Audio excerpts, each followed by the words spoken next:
the poem that came out by J.D. Boyle was, that while I was asleep, Philip came to me. He touched me on my shoulder and said, "It's time to go." Philip was her husband. And all of us long to believe in the fact that one day we're going to die, and we're going to die in a place where, one of your loved ones are going to come and say, "Bud, it's time for you to go. Come."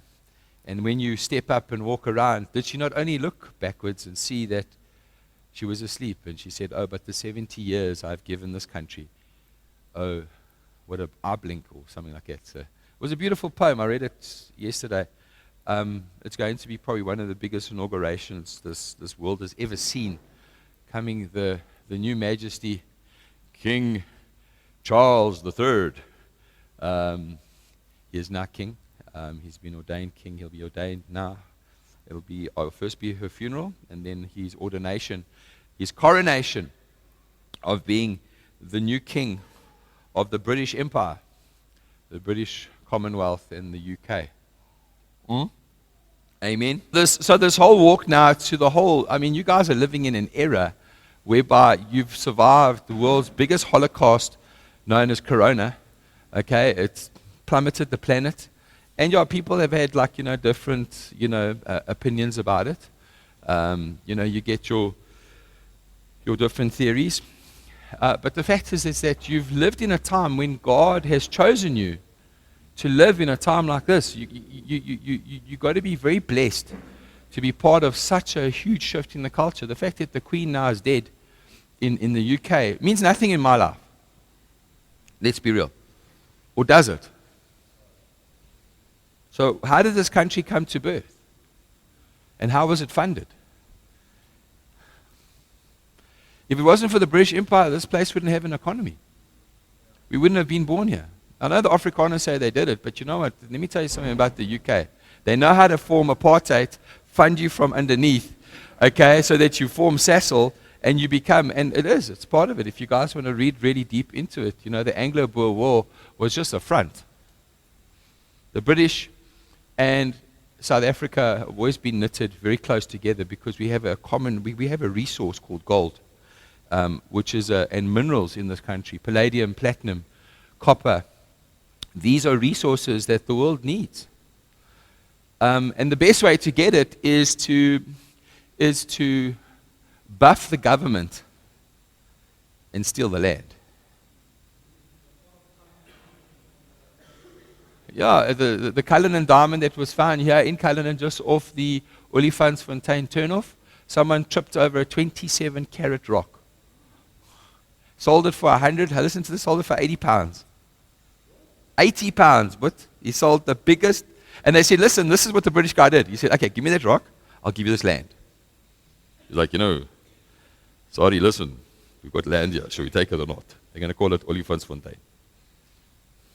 Sure, take it. In fact, a friend of mine, Ollie Westphal, he was married to Candace Cullinan. Her grandfather was the Cullinan diamond founder. They were given by the Queen a replica of the 22 stones that they pulled out of this 27-carat. The one stone in the crown jewels is worth over R1 billion. Just the one stone.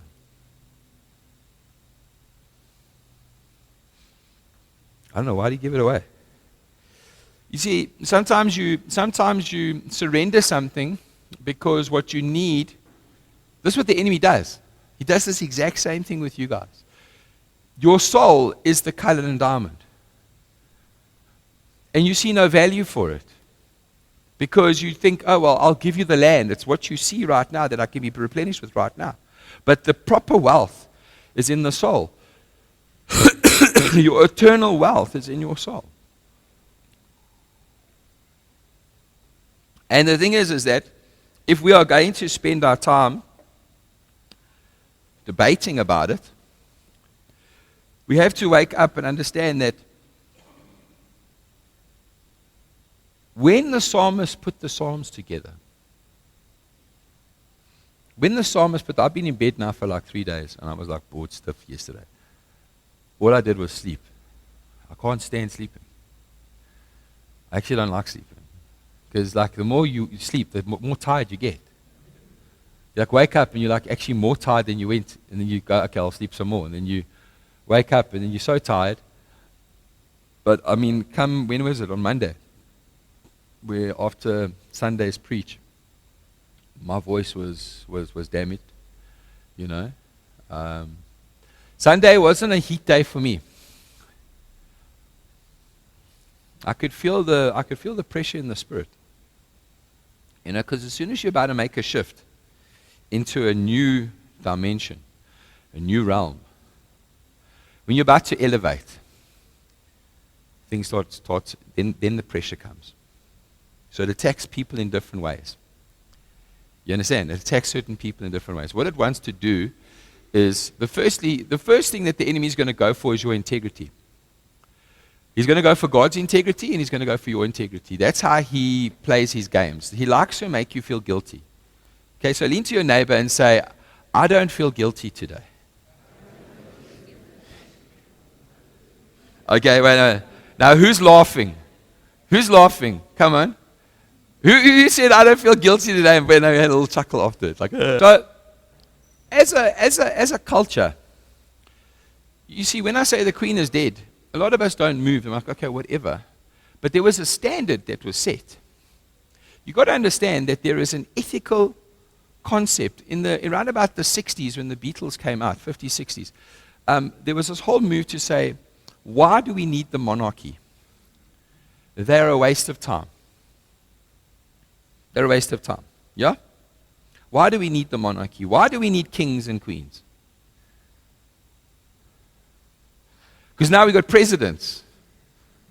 Why must there still be a queen and a king? Sorry? Absolutely.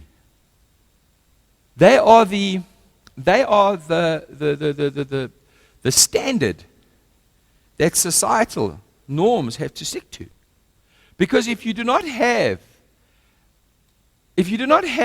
a representation of good manners, of culture, on how to do things, on how to be wealthy, how to be responsible with your wealth, you know, people say, oh, they live in these big castles. You know, that's only 1% of their wealth.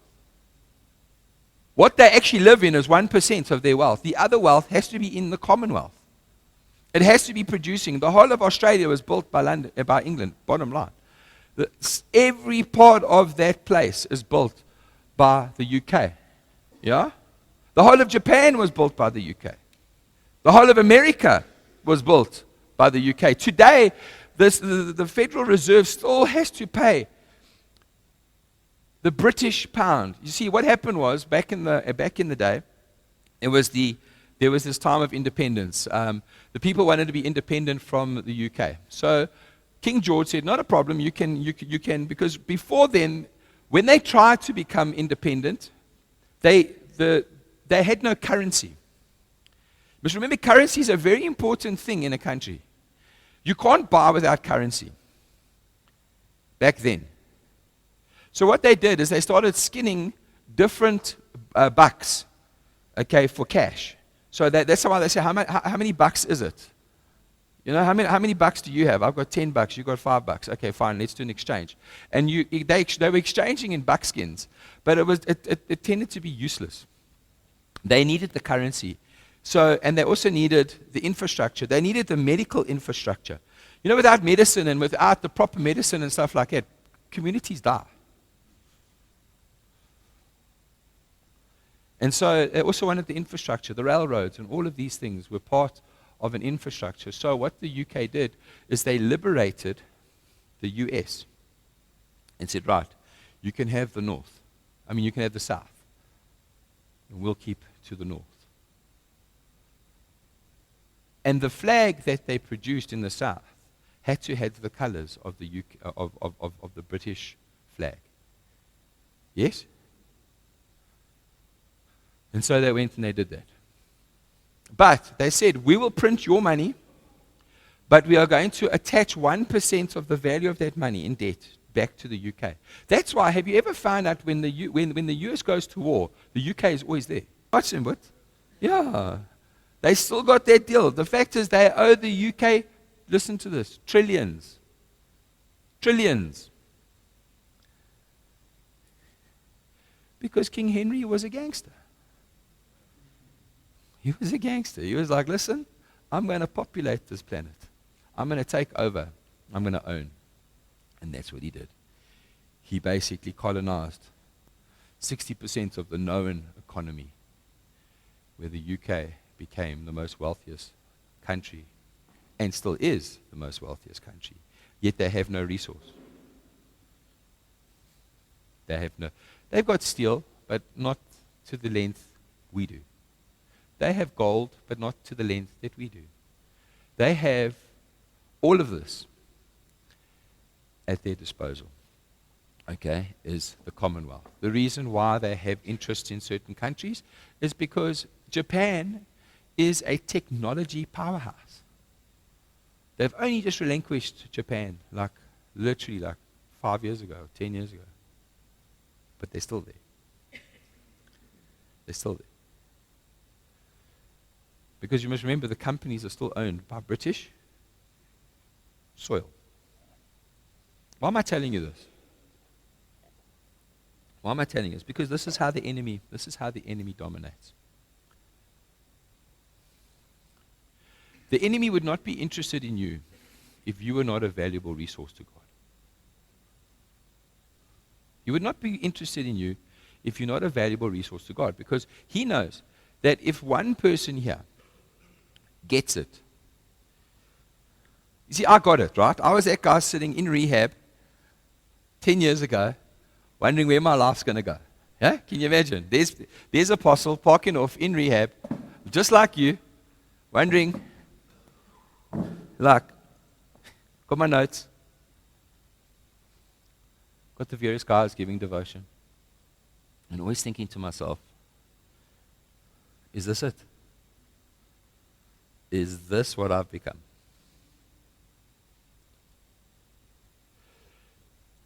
Is this the je ne sais quoi? Huh? Is this the top notch? My wife doesn't talk to me. She says she doesn't love me. And I'm getting a protection order to stay away from my children. Is this it? Is this it?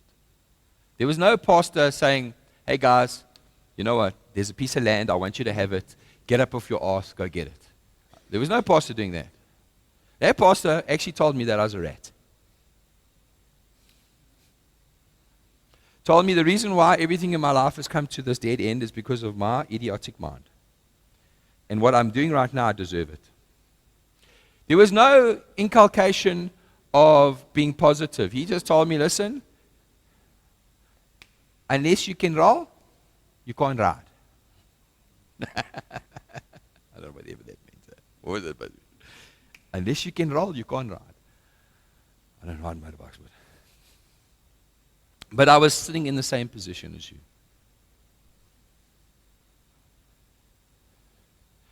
The same Queen of England has to face the same measure that you are going to face when you die.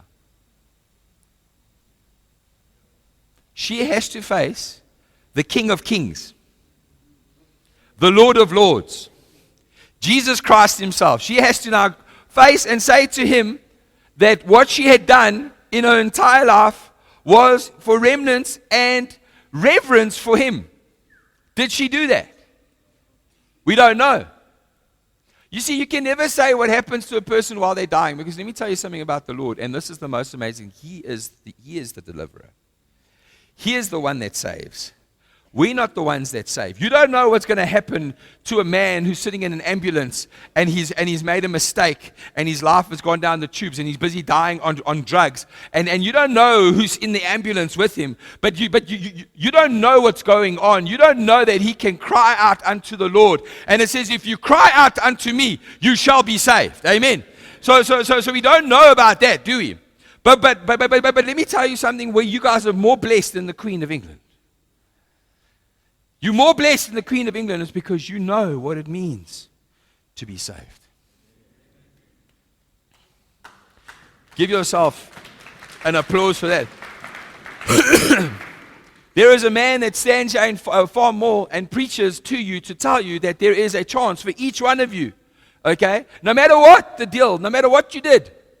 Okay? Come unto the cross. You know, there's one thing about being, that's called CrossFit. My job is to get you fit for the cross. My job is to get you fit for the cross. So that you may be able to handle in that day, okay, everything that has come against you. Amen? That the wisdom of God. Sure, where was I last night? I was having a field day in bed with my Bible. You know? Oh, it was so lekker. I can't remember what book I was in.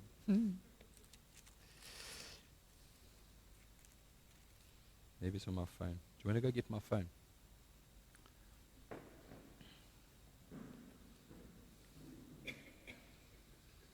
You see, God's everlasting love and sovereignty, because when I heard them speaking on BBC about the Queen, they spoke, and then Prince Charles said, "Dear Mummy, Mom, as withered as our hearts are right now in the loss and forevermore that we shall not call you mother, let it be known that a sovereign person of your nature, so a person of your nature who is sovereign, with majesty and honor, served her governance correctly." It's like he's saying a prayer. But you see, this is what you don't understand. God ordains that for kingship. That's why he said, you see, when we speak to Christ, we approve him as Christ. You see, what does the approval mean? It means we address a person correctly for the office they serve. Christ is not my office. He is my Lord. And my Lord means that, you see, when you have a Lord in your life, it's called a landlord. Who's had a landlord? Huh? There are two types of people on this planet. People and landlords. Yeah. Even if your father's your landlord, he's weird. Trust me. Landlords are weird. They become weird. They just become weird. You know, like, this is as soon as they put on the landlord hat. Like, what? You changed my nappies. Now you're talking to me like a landlord. Snap out of it, chief. Let's just talk tongue here. Let's go ticket. Let's talk tachel. Landlords. A lord means a person that is in control of everything that you deem them fit to rule. Let me say that again. That when you call someone your landlord, means you have submitted to the fact that that person is in charge of everything on the land, because that's hence landlord. Just not lord, landlord. Yes? That means that you give him access whenever he needs it. You see, now laws become quite technical. A landlord cannot come onto a piece of property because he's trespassing if he has not been invited by the person that's renting the land. That was an act that was passed like in 1976 or something. But it's a load of rubbish. If a person is a landlord, they're allowed on the land. That's what you've told them. So in order to determine the relationship, you form a lease, a contract. The contract tells you, okay, what the person can do or cannot do. Amen? It protects your rights and it protects his rights. Is that right? What are you being protected from?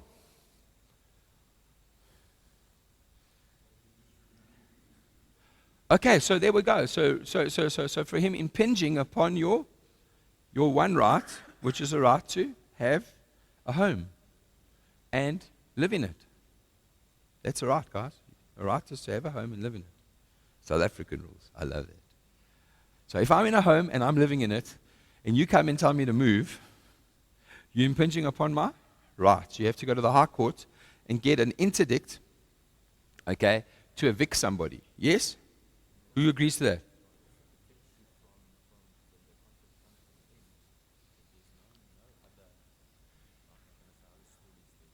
Other stories, yeah. So there's no other expectations. You see, a contract guides expectations. The most important thing is what you expect. Because if you go into a business, come on, how many people start a friendship business, two friends starting a business, and they really don't talk about, see, that's why I like to box in the beginning when it comes to business. Let's box, let's get nasty. Ask me the hardest question. Do you think I'm going to steal your money? Well, that's a hard question, and everyone will say no. But I will say, I'm a person that doesn't trust people, so I'm going to put inside here that I want you checked. Is that cool? But now you might go, oh, I don't like that. How dare he? I'm a trustworthy guy. Why does he want to check me? You know what I mean? It's like, and you get all like iffy about it. Yeah? Have you ever felt that? When people like tell you they don't trust you? Huh? Well, ask yourself, are you trustworthy? Are you? Think about it logically. Are you trustworthy? What will govern your trust? What about falling in love with someone on a piece of land where you're not allowed to kiss somebody? What then? Is that where we misunderstand expectations? But Pastor, you don't understand. I love them. I love my dog. I don't French kiss him. Yeah, no, let's be real. I love my dog. Why mustn't I French kiss my dog? Are you telling me, so the mandate is because you love? Or is there something further that I'm not understanding because there has to be a rule? People are not allowed to relapse on this land. Do you know how hard it is for a man like me to stand up when there's managers relapsing? You guys must think it's a joke from time to time. There's no consequence or something. Like, oh, got off. Or did he? Or did he? Let me tell you the hardest thing. Everybody that does wrong expects to be punished. But what does grace do?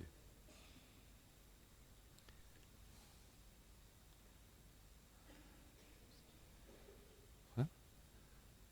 Sorry?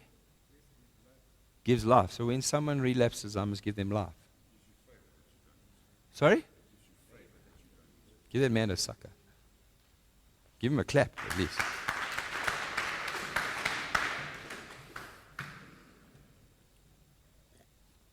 But how long? I mean, how long does... You see, listen here, guys. Let me tell you something about the Lord. How many of you been on your knees begging God for another chance? How many of you? How many of you been in that moment where you say, Lord, you gave it all to me and I stuffed it up? How many of you? Huh? How many of you had a moment where you were given it all and you stuffed it up? Yes? How many of you had leaned to your neighbor just now and said, today I don't feel guilty? Eh? How's that? So lean again and to say, today I don't feel guilty. Come on, guys. I suggest you stand up and shout at your neighbor and say, today I don't feel guilty.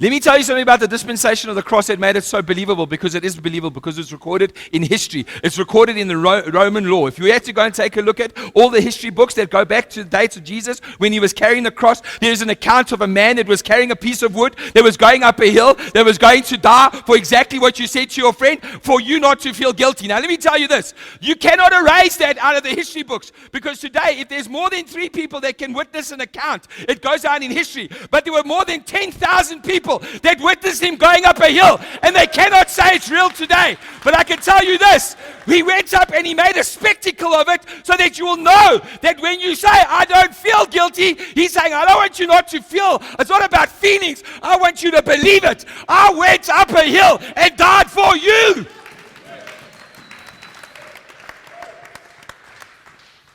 He went up and took all your shame, all your guilt.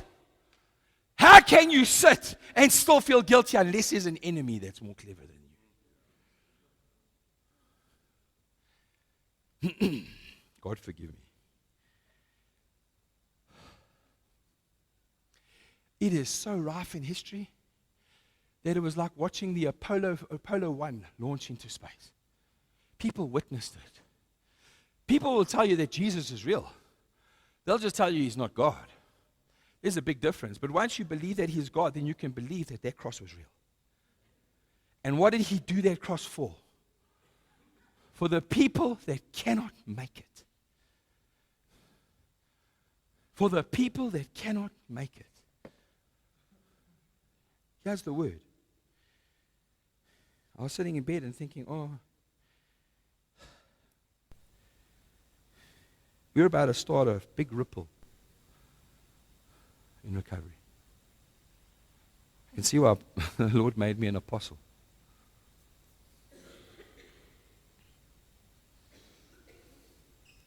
Just waiting for this to load up. You know, hurry up, Chief. If I had to rely on a phone, I'll die. Listen to this.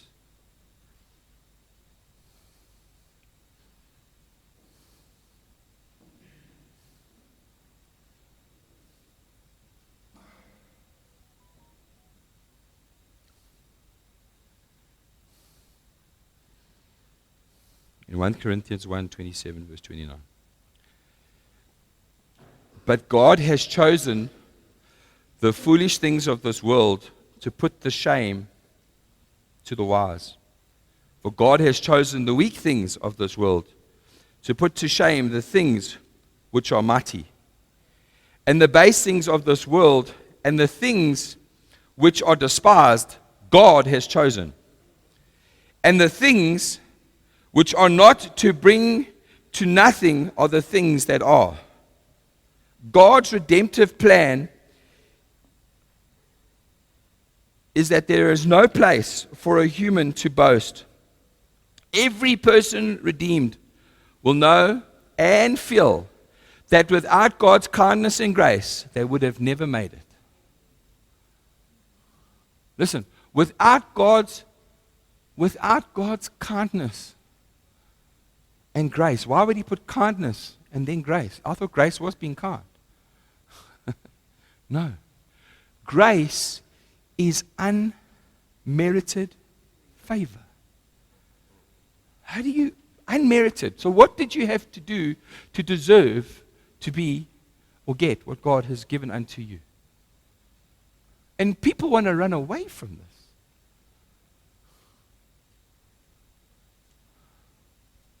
Do you want to do God your way?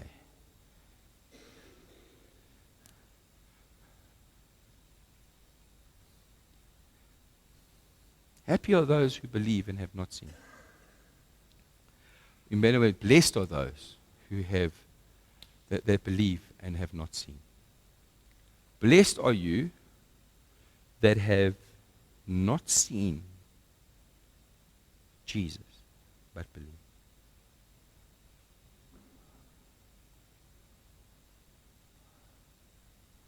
How are you going to, in the merit of this little part of the woods called Farmore, where if you were God, think about it this way.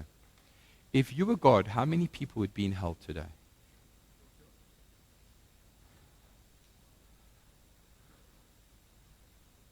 If you were God, how many people would still need to be crucified? If you were walking around here and you were God, and someone gave you, or you saw, an injustice happen. And sometimes you see it happen, you think, Apostle, they're walking all over you. They're not all walking over me. They're walking over the cross. How can they walk all over me? I'm a rat. True story. Why do I say that? It's because I identify as something that could never be clarified in the eyes of God, but only justified by the works of God. It was God that did the work for me to get me where I am today. I'm talking to the pastors in this room. Listen, pastors, you've got to understand what it means to be a pastor. Because you're going to be judged a lot. I promise you, your measure of judgment that you dish out will be the measure of judgment that is faced back at you. If you look at somebody and you claim judgment over them and you say that it's enough and is enough, let me tell you something. There is a time when God says to me, go and get that person, and I have to go into prayer and I have to go into fasting because, a man of God can curse. A man of God can take a time to curse, and you must be careful because if a man of God does curse and he is a man of God, you're going to have a long, hard time. Okay? Because God will honor that. That's why you've got to be very scared of men of God if they are men of God. If you're called to be a man of God, you're called to a higher order of grace. Let me say that again. You're called to a higher order of grace. For the grace that I bestowed upon you, how many times did you fall before you got it right? How many times were you walking in the Word, knowing the Word, remembering the Word, raising your hands to the one and true and only God, and you still fell? Ask yourself that before you turn an eye on anybody. Pastors. Because the enemy is coming to affect your understanding of God by consistently giving you the opportunity to judge situations.